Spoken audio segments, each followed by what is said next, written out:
Okay, so this bathroom is done. We installed the new floor. We glazed that vanity,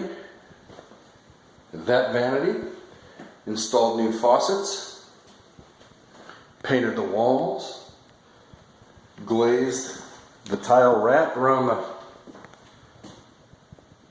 soaker tub,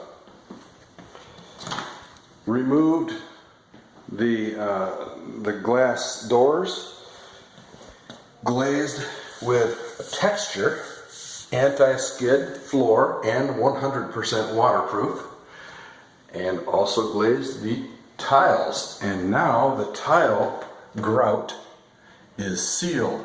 Nothing's going to penetrate this.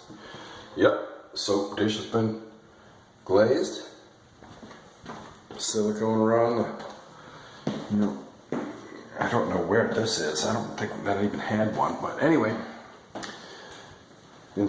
removed and reinstalled the toilet.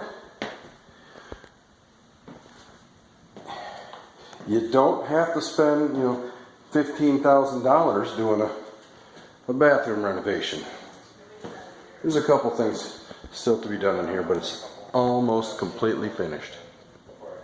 Pretty cool.